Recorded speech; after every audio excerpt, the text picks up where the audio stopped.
on this episode, we are going to cover something that really has nothing to do with investing in New York State, but anyone who listens to this will have a better mindset, or I guess I would say philosophy, on this whole idea of passive income and this whole myth of retiring. And we're also going to cover really doing what you love. A lot of people read self-help books, and the first chapter usually says you got to do what you love. And if that's underwater basket weaving, you find a way to get rich. And we're going to kind of debunk a lot of that today. So Michael, I know we were talking about this on the phone. You made a video about this like last week, and I called you. I'm like, dude, that was a great video. As I say on every video you make, by the way. Thank you. I wish. So I want you to start, because you've been in business longer than me, and you got some years on me. So where's your experience with all this crap? So the topic of that video was because someone had asked me what my long-term plans are. And I find that I see a lot of people at like Investor Field, the mastermind we're a part of, or in other groups, and they have this plan, and they've got this plan from somebody else, which is basically, I'm going to start wholesaling, right? I saw on the internet you can make like $12,000 in a week doing that. And I'm going to make some quick cash wholesaling. Then I'm going to make enough money to rehab. I'm going to wholesale for like 6 months because it's going to take so quick. And then I'm going to rehab for like 2 years. I'm going to make so much money. I'm going to buy all these rentals. And then I'm just going to sit on a beach and look at my phone and watch as my rental income pours in and pays for my 6 Bentleys and my 4 Ferraris. Like, that's the idea. And I think that that's incredibly attractive to a lot of people, right? Oh, sure. I'm going to do this easy thing, to do something that's a little bit harder so that I can do nothing all day. And what I said, and what resonated, I think, with you when we discussed it, was that number one, this idea that I'm going to do nothing all day is such a stupid myth that so many people, even the people who've accomplished, like, they've made more money, like they start a company, and I know guys that started companies and sold for like 8 figures, right? Sold companies for like $10 million, right? It's really enough money, never need to work again, right? For really generational wealth, right? You can live off the interest for 4 generations. You'll probably be okay forever. Yeah. And most of these guys, some of them, not most, some of them thought they would do nothing all day, and they all got really depressed from that. And what's more important than having enough money to not work is having a purpose in life and doing something that you like, enjoy doing. And what I said in the video was that I'm 51, right? I never want to stop doing this. I love what I do. I love it, right? If you told me I'm going to do this at 91, I would say that's amazing. I would do it at 101, right? Because I like it, right? And now I'm not saying it's all rainbows and butterflies, right? There are days that I'm upset and there is some stress involved, but overall, I really like what I'm doing. I believe we're doing a good thing. We're helping people. We're helping sellers. We're helping buyers, making money while we're doing it, this challenge of doing deals. And that whole, I'm going to wholesale for 2 weeks so that I can rehab for 2 years so that I can just buy rentals, is foolish for a lot of reasons. First of all, most of the people that we know that own rentals are not sitting back and doing nothing. The idea that I'm just going to hire a property management company and I'm going to do nothing but count my incredibly vast and growing money from my rentals is something that doesn't usually work. Now, there are people in my area who have, hundreds of buildings, dozens of thousands of units, and those guys are very wealthy, right? Incredibly wealthy. Well, I know a guy, he just donated $10 million to an organization I'm affiliated with. He did it anonymously, but I know it's him. $10 million. So this guy has a lot of money, right? If you can donate $10 million, you got a lot of money. You got a lot of money. Yeah. This guy goes to work every day, right? He doesn't sit on his ass, right? He has a crazy ass house. He has all this stuff, but he works. And I would think if you told him, or you went to him and said, "Why do you work all day?" he would probably say something like, "What's wrong with you?" Like, that's, yeah. A lot of people define themselves by their work. Now, I also know people that work their ass off when they don't need to, and that's crazy, right? I have a friend who's a woman. She's a partner in a huge firm, and she barely sees her kids. And she openly says, like, it's competition. Like, she wants to be the managing partner of this firm one day. So that's also nuts, right? She works every single Sunday. She works every single night. She barely sees her kids. That's crazy too. But everybody's got to find a purpose, a point where they are happy doing what they're doing, where it doesn't get in the way of the rest of the important things in life. But I just think that I define freedom. Freedom to me is not just having enough money that I know I can pay my bills and keep my family fed and under a roof. But freedom is a big part of freedom to me, is having time freedom, right? So another thing I said in that video is that I know guys that are doctors or lawyers. They make a lot of money. Some make more money than me, for sure. but they really don't have time freedom, right? If they want to leave, right, they can't leave. If they're on a case, if they're doing surgery, they're not leaving in the middle, right? Their kid calls them and says, I got to pick you up, and they're in the middle of surgery, they're not leaving, right? So they don't really have the time freedom. So I wouldn't trade places with them, even for more money. For me, I know I can do what I, right? Well, how did they define it? Real freedom is doing what you want, when you want, with who you want, with who you want, right? That's real freedom. So this business to me has given me that, and I don't think I could go back to a 9 to 5 if I had to, because I don't want to ask somebody's permission to go do what I want to do. So to me, that's really what the business provides. And I did it a little differently, right? So I started rehabbing because I didn't understand wholesaling at all 10 years ago when I started doing this full time. And I was fine rehabbing. And then after doing rehabbing for 4 years, I decided I don't want to deal with contractors and building departments. I'd rather wholesale. So I still do some of that, but I moved more towards a wholesaling model so that I can scale up the business in a way where I don't think I'm going to be upset by it. But that was the gist of my post, and I stand behind that. The idea of retirement, we've sort of been ingrained in this country, certainly earlier generations, of this idea of retirement, where you do a job that you may like or you may hate, and you're going to do it for the best 30 years of your life, right? From, let's say, your mid-20s to your mid-50s or 60s, or best 40 years of your life. And then you're going to get this pension and retire, and you're going to be so happy that you can retire all day and live off this, defined benefit plan. And it to me, it's insane, because if you're trading the best 30 or 40 years of your life for something you don't like, and then you're going to not have anything to do, you're going to be depressed while you're working, and you're going to be depressed after you work. So that whole concept to me is foolish. I don't understand it. And it's sometimes it's hard to talk to somebody who's older than us about it, right? They like retirement. Retirement seems like a dumb idea to me. Do something you enjoy doing, and do it till you don't want to do it anymore. That's the way I look at it. That is so well said. That's just like a mic drop, even though we got 30 more minutes on this show. So I mean, I'll tell you what, man. Everything you said, I wholeheartedly agree with. And when I communicate with new investors, I can relate to them very, very well, because I'm, a lot farther down the road than they are. But really, usually I'm older than they are. I'm younger than they are, right? Or I'm the same age. Maybe they're a little younger than me. I'm getting a little old now, believe it or not. Oh yeah, you're ancient. Yeah. No, but I mean, in like real estate years, I'm getting. There's a lot of younger people in our business for sure. Yeah. So I tell them one thing. I'm like, listen, I remember the first time. So when I got started, this story will make sense in a minute. I remember when I got started, I was very, very young. I was a young kid, and I was like doing all of these activities literally for free, basically, because I wasn't skilled enough to make money. And I really enjoyed it. And I loved putting out bandit signs, and I loved handwriting letters in the beginning. Obviously your activities change as you grow. Right. But I remember doing it for free, and I really liked it. I was listening to podcasts in the car that I was listening that I could barely pay for, and like scooting around my schoolwork. And like, I was always pretty good in college. So like, it wasn't really hard for me.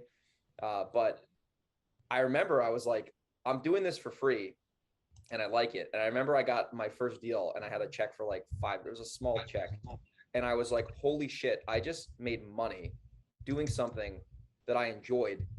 And I was like, my relationship with money changed. And as I've made, a lot of money since, and as you have made a lot of money since, the process to me, it will change. But I tell people to this day, I fucking love this game. I love working with my team. I'm still involved in my business. Like, I still do a lot of shit, and I love it, and I love doing it. And I say to people, listen, to me, this is not work. But yeah, there are days that suck. I get stressed out AF a lot of the times. There's a lot of bullshit, a lot of stuff out of my control, out of your control, that can really be stressful. But overall, I remember when I was 19 years old, not in a labor union, but my dad's friend had a flooring company, and I was putting floors in ShopRites in the middle of New Jersey overnight with people who got out of prison. And I was making good money, right? Like $20 an hour back in 2012, 2013 wasn't bad. And I remember one time, the first week I worked there, and this is just like a summer gig, because I was like a fucking idiot with no money. And I got a check for like $500 something, which was a lot of money for that work. And I was like, all right, this is good money, right? And I had no expenses. And I was like, I just busted my ass for $500 something, and I got to go back and do it again the next day. And I just remember being like, I made the best of that situation. Like, I wasn't bitching about it, but I was like, there's got to be a better way to make money. And I remember every time I was at a 9-to-5 job, like I was a lifeguard and did the flooring thing and worked at a golf course when I was like 18 and 19. I was like, I remember I had to go there in order to get money. The only reason I was there was for money. And I was like, there's got to be a different way to do this. And I just remember, like, I wasn't even reading books at the time. I was just like, there's got to be a better way to make money. Like, and like my parents never shit on me, but they never like were like, oh yeah, go be your own boss. Like they didn't know anything about that, but they never shit on me. So it was kind of lucky that way. And I remember starting to make money as a self-employed person. And I started to just be like, holy shit, my income is directly tied to what I can bring to the market and how good I am at it. And ever since then, like I've always been like, this shit is fun. And the more successful I get, ironically, the harder I work. And I'm less lazy now than I was when I had no money, which is really funny because technically you and I could fuck off for a very long time and pretty much be good for a while. Like we're not billionaires, but like I tell, like I'm working way harder now than I was. And the more successful I get, the more I want to work because it's like you get this feedback loop because it's like that with most people. But if you have the ability to work or not work and you choose to work, then that's fine. Like the idea that's been sold to people is that you're going to trade your time for money, right? So, and I'm talking on all ends of the spectrum, whether you're flipping burgers and making minimum wage, or whether you're a heart surgeon, a brain surgeon, and you're making 7 figures, $5,000 an hour. Yeah. Anytime you're trading your time for money, that's limited. We all have the same amount of time. You, me, Jeff Bezos, we all have the same amount of time, right?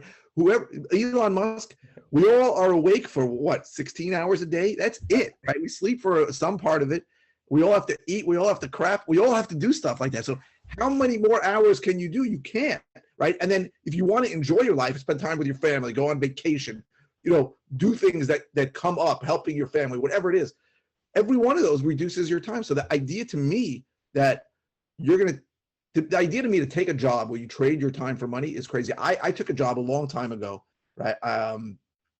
Before I was married, I was working for a company called Regis, and it was they take inventory on major retailers. Like we were going to like big companies and we'd sit there, and it was back-breaking work. We'd go into a store after it closed, bent over. We have to scan each thing, and like it was the pay was shit. And I was like, this is really bad. Like I didn't know what back-breaking labor was, and I'm sure there's much harder labor than that, right? You got picking strawberries out in the field and is probably even harder.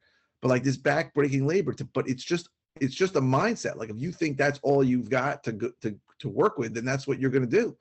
But like you said, there's a much better way, right? You have to leverage knowledge. You have to leverage other people. You have to leverage, like you are probably the biggest consumer of knowledge that I know. You're always listening. You're always sending me podcasts you're listening to. I'm like, you just sent me a half hour ago. You must be listening on like 5 speed of these podcasts. I've listened to thousands. I don't even know. Like it's amazing. I'm not as good. I should, but I don't. So I try to listen, but I don't. I try to consume knowledge, but I don't consume it like you do. But that's clearly been one of your strengths. But the idea that you're taking that knowledge and leveraging it is what you're doing. You're finding we're finding a system where we can leverage our knowledge, our expertise, our ability to find the deal, ability to find the buyer for it, and then the possibilities are exponential, right? There are guys doing what we do, making $1 million a month. I mean, bringing in $1 million a month in revenue, $1 million a month, right? That's it. There are guys. They're doing it with smaller teams too. They're not doing it with a huge ecosystem. They're doing it with a lean. You interviewed Josh Cohen. Josh Cohen did like $800,000 this month. He's gonna do $1 million pretty soon. Like, that is doable. And if Josh Cohen wants to go away for 3 weeks, he probably could, and and he could call in twice during that time and be fine. So 100%. That's the power of leverage, and I think it's very, very hard for a lot of people to get that into their minds, that there is a better way. They almost feel like, well, okay, I need to quit my job and I need to spend 9 to 5 doing wholesaling, so that for X amount of time before I spend 9 to 5 doing rehabbing before I can then be free and clear. And it's just not how it works, right? You and I work more than 9 to 5 because we like doing it, and sometimes it takes more time. But if we don't want to, we don't have to. Exactly. And that's the thing about this business before we get into the rental income myth that I want to fucking talk about for 90 hours because we both own rentals and know how that fucking works. So the beautiful thing about the wholesaling or any business when you're in sales, like whether you're rehabbing and developing multi-million-dollar homes or you're assigning contracts in Pennsylvania for $15,000, it's the same shit. It is what you want it to be.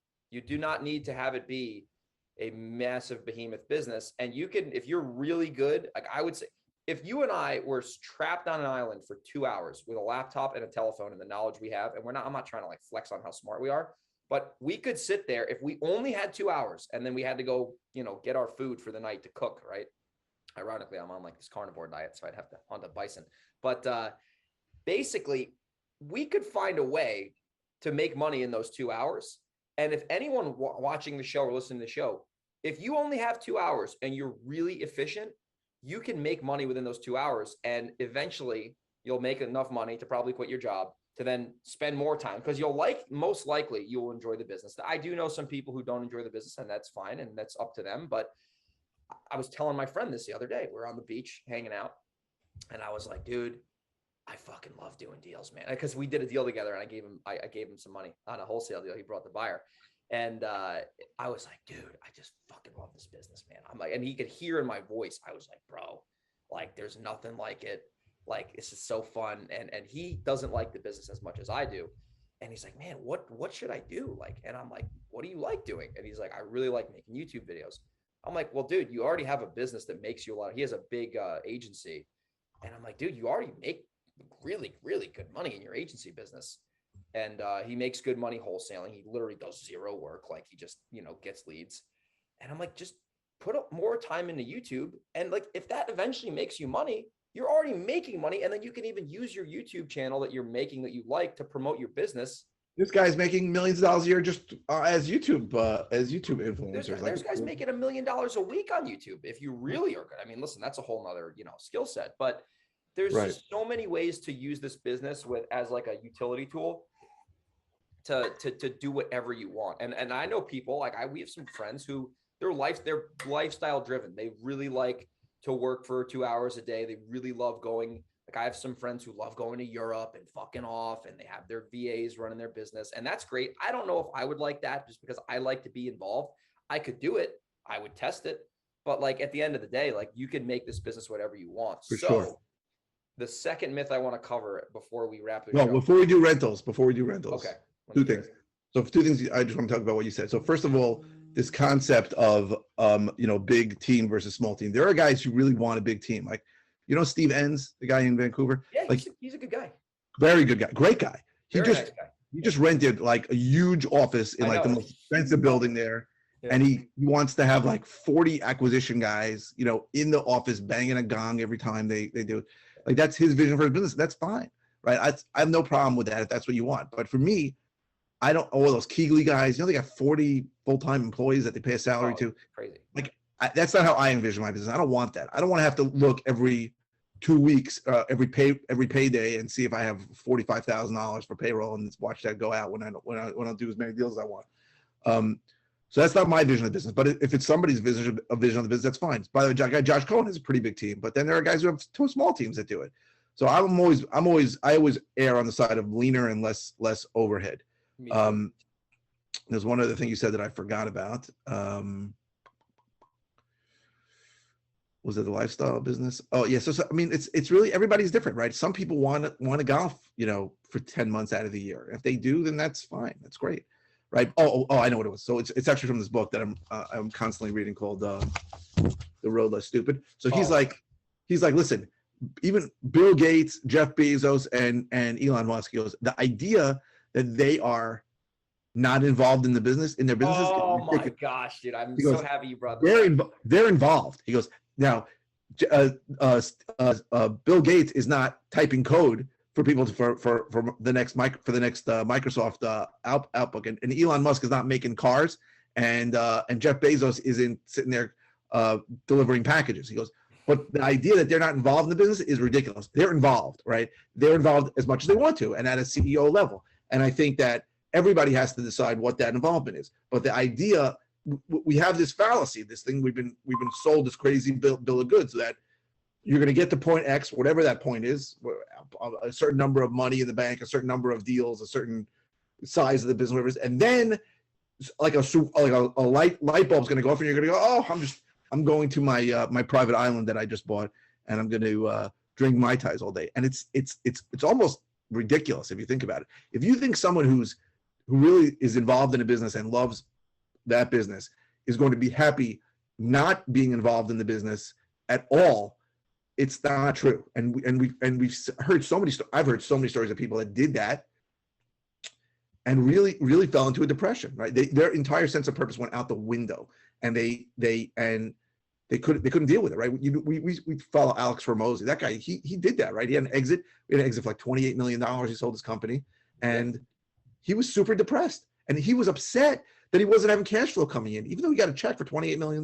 Like, the way you have to think is that if this is something you enjoy, you have to be involved with it at some point. You can change your involvement. You can delegate certain duties. You can hire a COO if that's what you want. But the idea that you're just going to let it fly and be happy is almost crazy. It's so true, because the more you grow the business too, like the stuff that I do now is completely different than the stuff that I was doing. Right. And it's like, I love The Road Less Stupid, because it's like that book there's just so many things in there that make so much sense, because it's so good. But anyway, if you're not reading that book, you got to check that book. It's like you can read that thing every day, like a chapter a day. But I go through 2 chapters a week with a book club. We're on the 2nd time through it, and I'd read it before. It's my 3rd time through it. I think I'm going to read it the rest of my life. That's how much I like it. It's like, at the end of the day, like, even the people that you and I know who make more money than we do in this business, they're making a lot of decisions, right? And a lot of people, and here's the thing in our industry, which is a little unfortunate. The whole idea of automating your business is obviously doable. People do it all the time. But I can tell you right now, you and I know some of the biggest dogs in the room. We could call them right after this podcast and they'll pick up. They will tell us the truth, because they have nothing to hide from us. They're still doing stuff in their business. They're still meeting with their team. Once you have a team, you're like the coach instead of the quarterback. Like, you're not, coach and quarterback. Like, you're making, you're calling, I'm reviewing the deals. I'm making sure I'm buying them. And even these guys aren't. There's constant personnel changes. You know, we also, another myth we have is we're going to get the best people and they're going to stay with us forever. Well, here's a little nugget. Nobody stays forever. People leave, right? And when people leave, if you're running the business, you're going to have to figure out how to replace them. Who's going to deal with that stuff? Even if you have a COO, your COO could leave, right? So the idea that you're putting this automation in place and never having to deal with it is absurd. One of the main reasons is personnel, right? Personnel change, right? It's just a fact of life. I just had a position where somebody left, I hired somebody else, and now this person left. I got to hire somebody again. All right, I'm upset for I think I give myself like 30 seconds of being upset, and then I realize it's probably for the better, and I should move on. That's it. That's a great mindset. That's even better than the 5-minute rule. There's like the 5-minute rule, and you've condensed it to 30 seconds. That's very impressive. Like you can feel sorry for yourself about 30 seconds, and then you got to do that. One of the key ways to feeling better. This is not just business but life. Key ways to feel better when something bad happens to you is to do something about it, right? So obviously certain things are uncontrollable and are terrible.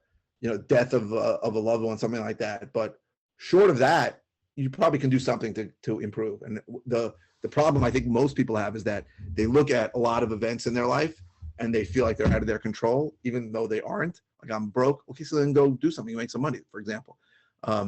But once you actually make some kind of effort towards fixing the problem, you already start feeling better, because at least you're doing something. And you're on the right path. Right. It's a feeling of helplessness that's really the big issue. 100%. It's all, I mean, all these psychologists from back in the day, like, it all stems in that kind of, it's the mindset. It's how you reframe it. Because 100%. You can reframe bad or good. And if you reframe it in a good way, you'll be on the right track fast. So as we start to wrap the show up, we got 10 minutes left here. There's one more myth that it has to do with real estate investing that you and I know very well. And it's this rental. I don't even say passive income anymore, because it's bullshit. This whole idea that once you have some money and you buy some because rentals, I don't recommend rentals for beginners. Personally, I think it's not nonsensical.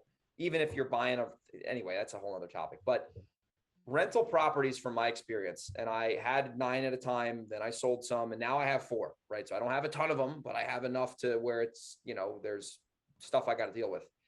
That business, from my experience, you can get that a little bit more automated than flipping, but there's still problems that come up all the time with rentals. And we have friends, Uncle Joe Lieber, he's got like 100 free, they call him the ghettoologist. Go get him. He's got like 600 doors in Cleveland. He drives a Bentley. He's funny. I think he drives a Rolls, not even a Bentley, but he's funny, Joe. Yeah. He's a big dog.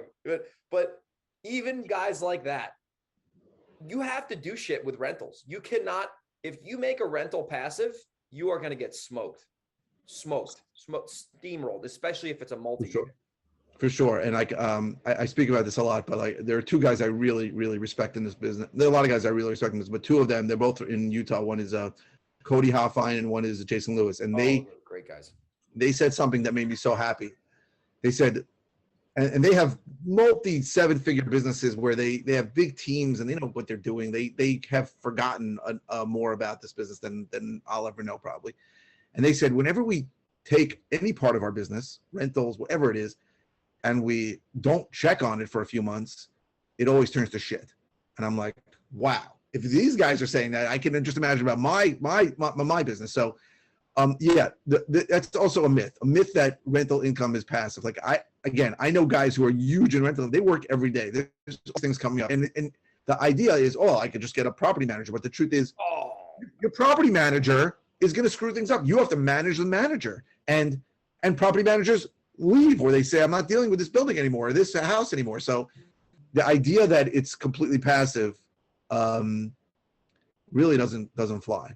You're always going to have to be involved, and that's a good thing. It's not a bad thing, right? This drive to sit on a beach, right? What was that line in Die Hard when Hans says to him that they're never going to find us, and we're taking all these bearer bonds, and he goes, and in 2 months we'll be on a beach earning 12%. Like that's his thing. Like it's everybody's dream. I'm going to be on a beach earning 12%. I'm going to rack up this, $10 million. I'm just earn 12% on it. I'm going to earn 1.2 million to sit on the beach, drink my Mai Tais like at the end of another movie, Trading Places, right? Where we're all You're a movie guy, yeah? Yeah. So that's just something that our mind plays tricks on us to do, right? We're going to get to point X and then we're going to do nothing. But it's foolish because there's never a point X, right? You just keep moving the goalpost. You make more money, you do more, you want it more. And then there's never that point. You don't want to do nothing. You want to be involved. That's why you live, right? When people have no purpose, that's when they die, right? That's how I look at it. Like you want to still have a purpose. You want to be involved, right? That's why what we started at with this idea of I'm just going to retire and do nothing all day. Like that's not a good thing. It's insane. And the Road Less Stupid talks about, imagine having a passive marriage or a passive fitness regimen, passive personal development regimen, passive relationships with your friends. You're going to be everything important in your life requires your input and your effort. Activity. What does Jim Rohn says? Rest as a necessity, not as an objective, right? It's true. I rest and unplug because I got to, because I'm a human, but I'm not like, it's funny you say this, like, I remember I went on a vacation to Hawaii a couple of years ago and I unplugged for the most part, mainly because of the time difference. It was just like unreasonable to like work at fucking 2 a.m. I was like sitting there and I had a great time. It was fun. But I remember the last like day of the vacation or 2 days of the vacation, I was like, man, I am freaking BORED. I can only so many I was drinking Mai Tais the whole time. That's actually where the podcast germinated, the Pave the Way podcast, after about 6 Mai Tais with Devin. But seriously, that was a funny time. But I was like, man, so I remember I was like, fuck, I got to get some shit done. So I went right to this cafe, sat down on my computer, and I was like, yo, I got to do some shit. Like I was getting stir crazy. And, it's funny because like, I feel like when people do take some rest and they recover and some people do it weekly or whatever, it's like, you're so much more energized to get back at it. Like I personally am not the biggest fan of the weekends. Obviously I have fun on the weekends. But like on Sunday night, I'm like, yeah, let's get after it. I'm planning my week. I'm planning Monday. Like I got everything lined up. I got all the goals for the week and shit. And, some people live for the weekend and that's fine. But if you find what you like to do, you will start to, your work and your play will be intertwined. Like you're like, for example, let's say the team's not working on a Saturday, they're busy, and I get a lead that comes in and I'm not doing anything, I'm going to call the lead back because like, it's like, number one, I feel like it's my obligation. And number two, it's like, I get to make a 2-minute phone call and maybe buy a house. Like that's not work, Right. I think someone could do like a study on this, but like, I wake up pretty early. You wake up pretty early. Yeah. One of the reasons why I wake up early and why a lot of people don't wake up early is, I think people are like not happy, and they look at sleep as a escape from their unhappiness, right? But you and I are happy. We like what we're doing, so I don't want to sleep more than I have to because I like when I'm awake, right? I think a lot of people, and a lot of people don't. You wake them up 5 minutes earlier than the alarm clock and they start screaming at you like you're a jerk. And like, I don't know, like if someone woke me up 5 minutes before an alarm clock, I wouldn't be upset at all. Like, okay, I'll get up a little earlier. That's fine. Like I look, like I like when I'm awake, right? Sleeping is a necessity, but I don't, and I love my sleep. Don't get me wrong, but like I think a lot of people look at sleep as like the alternative to what's an unhappy existence. To what they're doing, it's just like their life pause button, and it's interesting. Like when someone is really good at like having a routine too, like for example, and we could do another show on this honestly, because this would be applicable to people executing plans. But like when it comes to like getting up early, like I have my day planned out in advance the night before. So like when I get up, like it's not a guessing game. It's like I'm an actor following a script. So like I get up, I got this podcast, I was reading before this. I got my team huddle, like everything I'm doing for the day is strategically planned because I want to, not because I have to. And when I'm done at like 6 o'clock tonight, and I'm not going to feel guilty for going watching a little TV or like, eating a steak and watching one of your videos or something. Like it's like, or going for a walk. Like when you can strategically, and then that's the whole thing when you're self-employed is like, when you can create your schedule, you don't mind your schedule. But if someone else creates your schedule, I understand why there is a little bit of resentment because you ultimately are not in control of that. But when you're designing, okay, I'm going to work from 3 to 7 and I'm going to, it just allows you to like have more control, which ultimately, and we're not psychologists, but we've read a lot on this stuff. You feel happier because you are in control. It's called the internal locus of control. I believe that's what it's called. Something like that.